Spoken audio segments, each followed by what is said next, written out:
quite a day.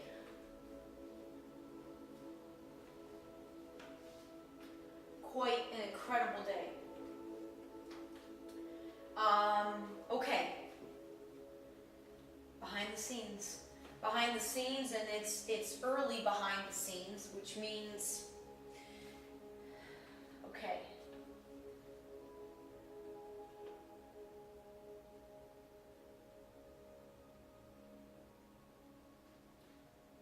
Essentially, I'm going to be practicing, just practicing explaining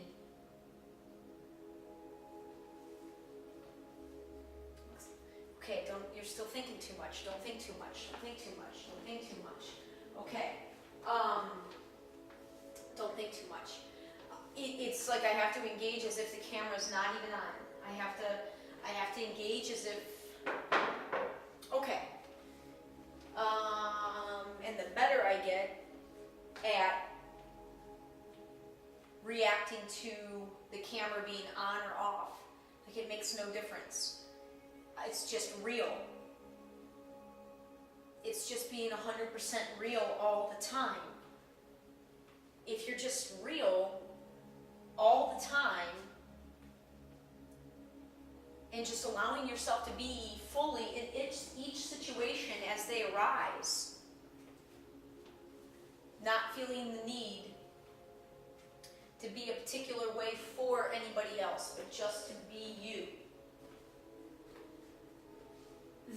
I mean, that's all I've ever known. That's what's gotten me into trouble my whole life. That's essentially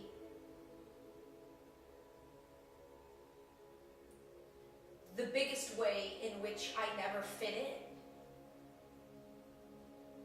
Because, I don't know, I mean, it feels like it's because I lived so vicariously through films, mostly through films. But I watched a fair amount of TV too. I mean, there were periods where I didn't, but I was influenced I was influenced a great deal by TV and film, less so music, a lot less so music, interestingly. And that sort of became what I desired and almost expected of reality. Like, since it was like at some level I knew that even though it was being portrayed as fiction, by virtue of it being on the big screen or on the TV screen, somehow part of me knew that, has always known that there's way more truth and reality to those stories than we know. And now I feel like I can say that because I truly feel like that's what I'm living. One way, shape, or form, I will be sharing the crazy movie-like stories that blanket my life it seems in the past 3 years. Some way they're going to get shared at a big level.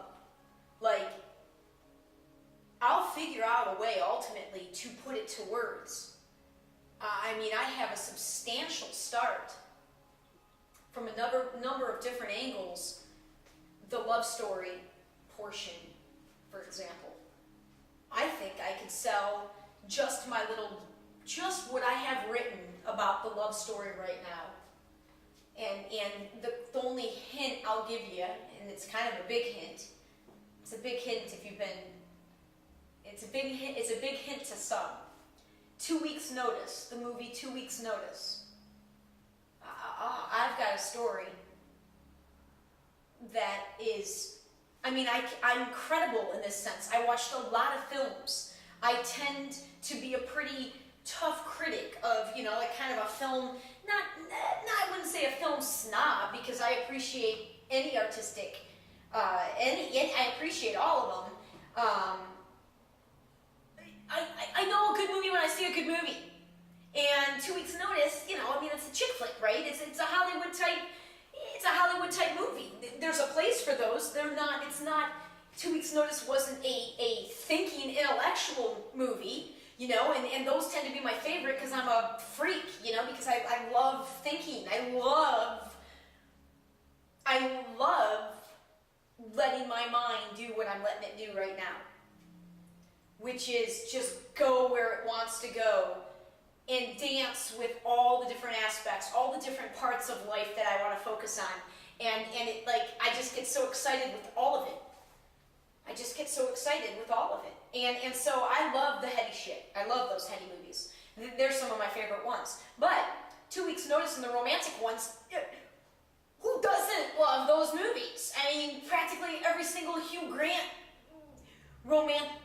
I freaking love him in those movies, you know, whether you're talking about Bridget Fonda or Music and Lyrics or 2 Weeks Notice or About a Boy. I mean, Notting Hill, I mean, he's in so many of them. And I have a story that, like I said, I've got enough film people in my life right now that when I get to this to a more succinct way of selling it, at a minimum, I'm going to be able to sell it someday to all of these artists that are in my life. Like, it's that good of a story. It's that good of a story. And what's crazy is that it's only based on 1%, which is just sort of like, it's sort of arbitrary, like 1% nonfiction.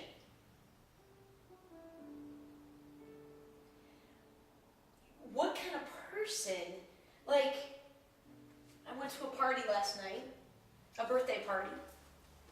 I was at a bar, and I don't do the bar scene, you know, very often, and I just, oh God, man, the bar, yeah, it was an awesome place, outside place, it was awesome, but,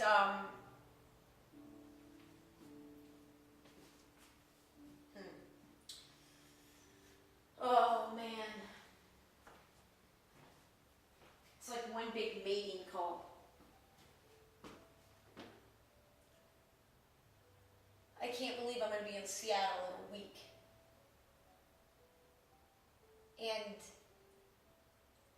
there's a chance that this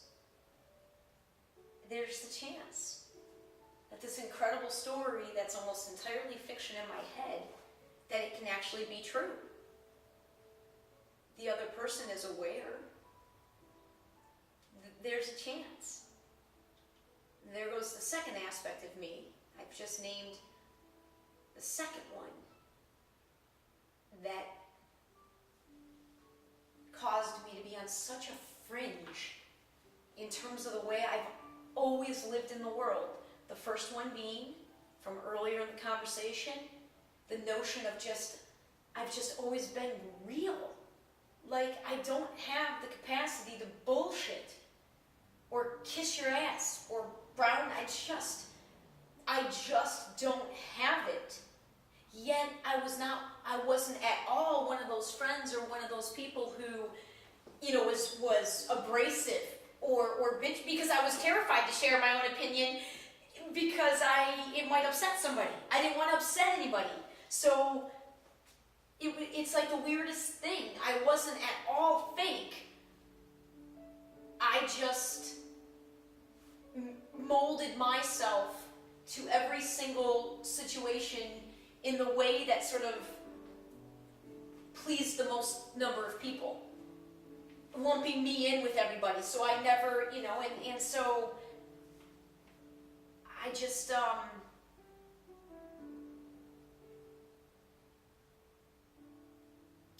doesn't even make any sense. I don't know. You don't have to share any of it. You don't have to share any of it. You don't have to share any of it. Tangents, the story, the picture, participation, perspective. I'm just meant to start recording the work sessions. I know it. I know it. I know it. That seems pretty undeniable at this point.